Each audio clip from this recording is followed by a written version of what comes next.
Hello, and welcome to Chapter 4 of our course talking about culture. Culture is a word that tends to be thrown around a lot, isn't it? Well, when people think about what culture is, they tend not to think of the whole accurate picture. Culture refers to beliefs, social norms, material traits of a racial, religious, or social group. So the characteristic features of everyday existence shared by people in a place or time. The set of shared attitudes, values, goals, practices. Cultural beliefs are the commonly held norms and moral standards of a culture. So we have standards of right and wrong that set expectations for behavior. Every culture has them, every society has them.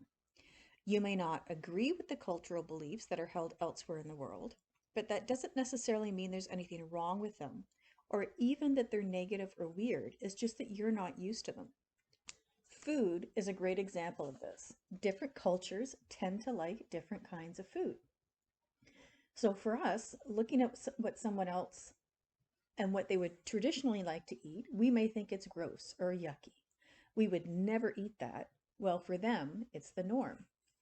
I've heard people say the same thing about poutine. In northern Canada, people still very commonly leave a piece of cardboard on their storm porch on the floor in the winter, and on it there is a big hunk of frozen caribou or seal. Not nicely carved, a hunk of it cut out of the animal. And when it's time to eat, you cut off a big chunk, bring it inside, put it on a big cutting board or somewhere else, and everyone sits down and cuts off pieces. Now, it might seem odd to you to eat this or to eat in this way, but that doesn't mean there's anything negative about it. You're simply not used to it. When I lived in Nunavut, I saw this all the time. Even the way you prepare food is cultural. I would buy Arctic char from local people, and they always thought it was kind of funny that the white people would put salt and pepper on it or other spices or slices of lemon and then bake it. To them, if you wanted to eat it cooked, well, just put it over a fire.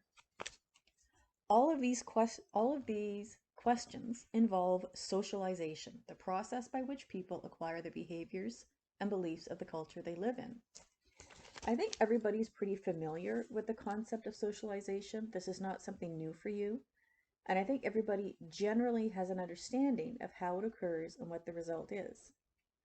That as a result of being socialized, you become a part of society. You become a link in the societal chain. But in regards to the specific stages of life that we're looking at, socialization does serve a very specific purpose for people leaving childhood but who are not yet adults. When a person is socialized during adolescence and emerging adulthood, it should result in self-regulation, meaning they learn to control or restrain their impulses and comply with social norms. Now, part of this includes learning what is and is not appropriate in your society, what is and is not considered good or bad, moral or immoral, normal or abnormal. So when one is socialized, they should be able to abide by all of that and shape themselves to comply with the norms of society. Socialization should, for example, teach them to self-regulate their emotions, their behavior, according to the society and the culture within which they live. And this means that they should develop a conscience. We all have this internal monitor to some degree that tells us if we are doing what we should, if we're doing what's expected of us, if we're complying with norms, and if not, how bad or guilty should we feel because we're not doing what's expected. This actually begins in infancy, self-regulation does.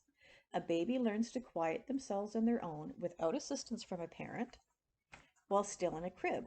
That is why parents will let an infant cry instead of running in every time, so that they can learn to self-soothe, to self-regulate. And as a parent in our culture, you are widely encouraged to do that. And it can get pretty frustrating as a parent, can it? As a person gets older, there's a need to learn to regulate their anger and frustration. And you can see this happening at school in the earlier grades, can't you? Um, it's an expected learning curve. We don't expect kids to start junior kindergarten and just get it immediately. So yeah, they might pick up a truck and nail Jimmy in the head with it because Jimmy was ticking them off. But they've got to learn how to self-regulate. We expect people to regulate their behavior in general, to act appropriately in different situations. And in adolescence, with the onset of puberty, there is also the need to regulate sexual impulses. Now, what should or should not be regulated and how will vary according to culture.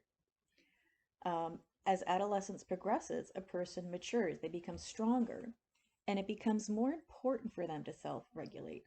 So when we think about self-regulation, it refers to much, much, much more than just the ability to regulate negative emotions like anger. It also refers to being able to regulate everything about yourself in relation to society.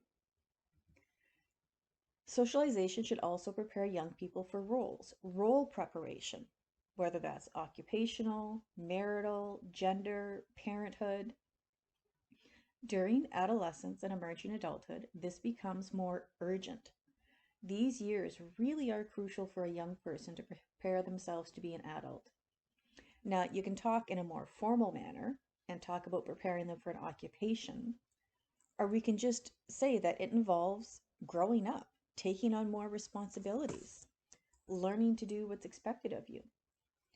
For example, in less developed, more traditional cultures, young people are socialized much more according to expected gender roles as an adult, which means girls will commonly spend their days with their mothers learning to cook, how to tend a garden, raising younger siblings.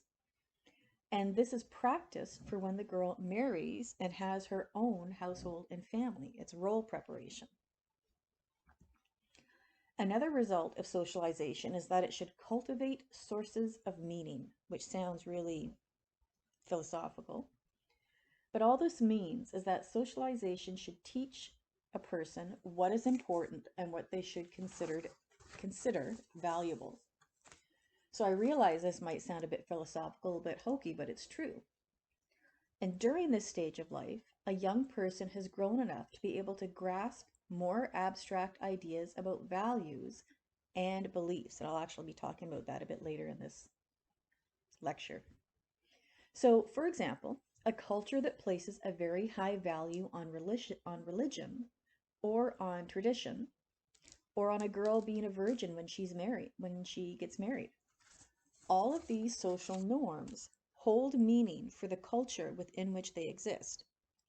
So every culture, no matter what that culture is, includes socialization that results in these three outcomes of role preparation, self-regulation, and cultivating sources of meaning. Maybe not outright, maybe not explicitly in black and white, but they all do. Members of a culture may not even realize that they're socializing their children in this way. They may not be consciously aware of it because a lot of it is so ingrained in our culture, we don't even realize this is the result and that it will all be learned implicitly.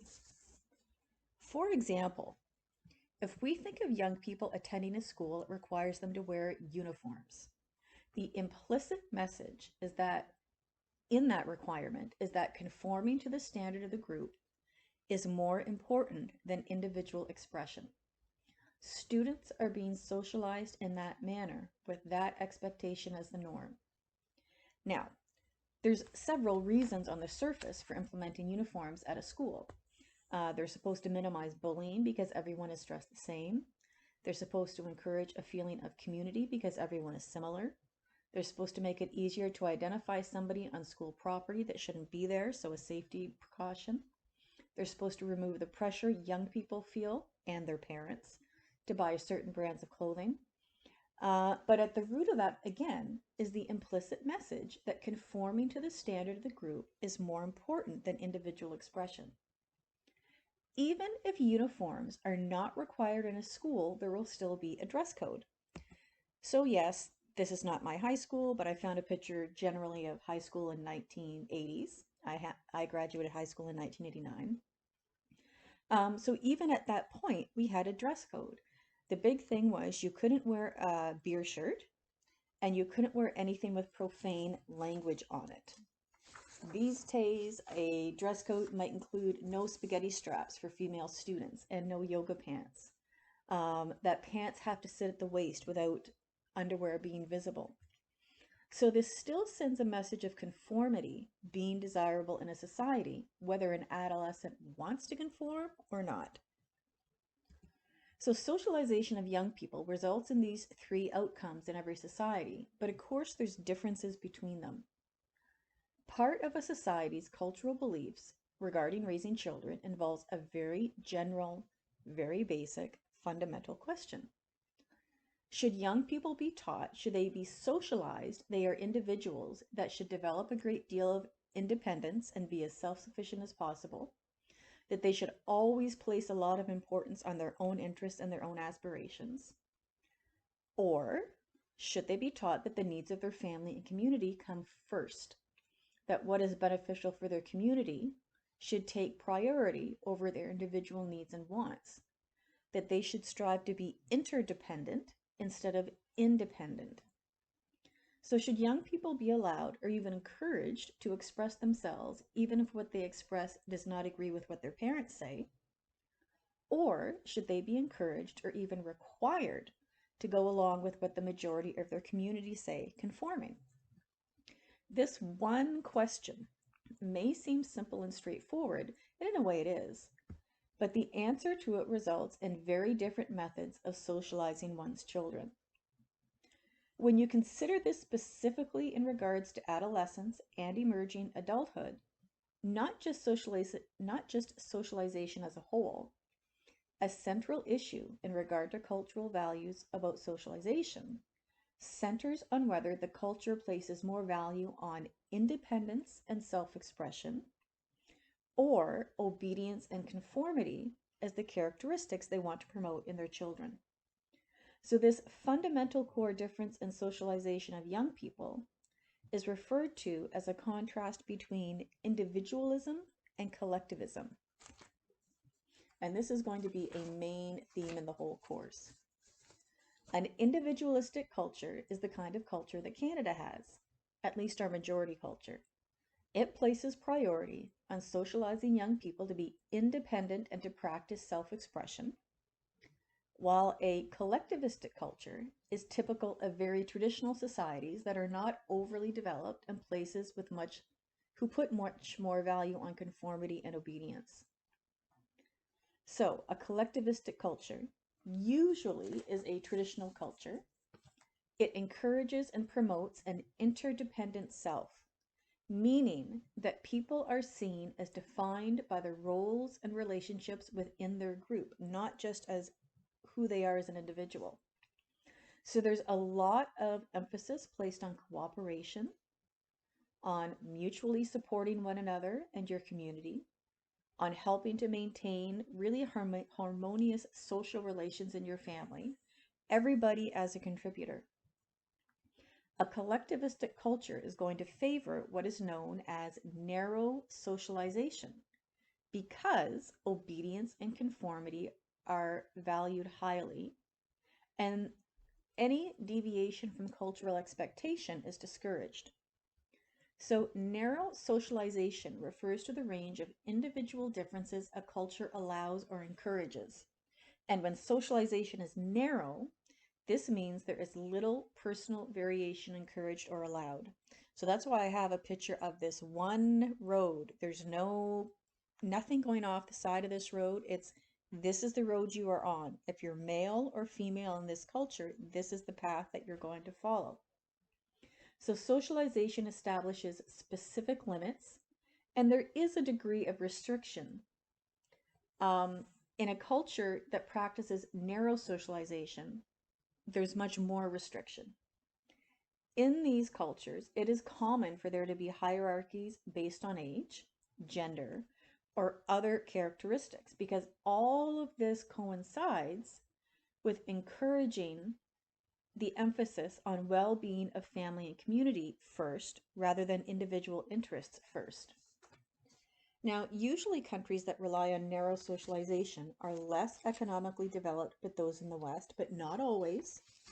And narrow socialization is emphasized because in these cultures, young people being obedient and working is necessary for a family survival. But at the same time, narrow socialization is also characteristic of some parts of Japan and some highly industrialized Asian cultures, although not as much because of globalization. At the opposite end of the spectrum are individualistic cultures, such as ours. We promote the encouragement of an independent self. So the self is seen as existing independently of relations with others. And we really emphasize individual interests, individual freedoms, individual achievements. And because of this, we favor broad socialization, which means you have more choice. This broad socialization really focuses on self-expression. And Western countries have a long tradition of doing this. We establish limits with socialization, but the limits are not as restrictive, they're not as narrow. If we say a culture practices broad socialization, this doesn't mean that everyone in the culture has the same beliefs about individualism and promoting it. It just means that the culture as a whole can be described as generally leaning towards broad socialization. And this doesn't mean everybody's raised to be selfish or to always put their own interests first, and that's just the way it is. It means that they are encouraged to consider their own interests and to consider their own interests important. They're raised to consider self-expression important. So individualism and collectivism refers to the general differences in values and beliefs between cultures. Broad and narrow describe the process of socialization in both cultures. Now, these are two extremes, right? Two extremes on a spectrum. And they don't exist in an absolutely perfect form. Usually, a culture is a combination of both, with a clear leaning towards one or the other. For example, as I said, because of globalization, Eastern cultures, who have always been collectivistic, are increasingly influenced by Western ideas of individualism, especially younger generations that are so enamored by technology and spend so much time online. This is bound to have an influence on them, on their perspectives and their values and beliefs. And there's really no way to state that one approach here is better or worse than the other.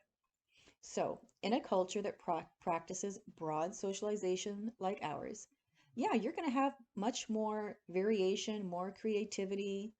You can really be who you want to be.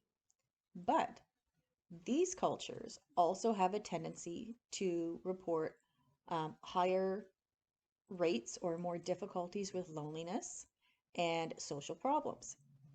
In a culture that practices narrow socialization, well, yeah, as an adolescent, there's certainly going to be a stronger sense of collective identity and more social order.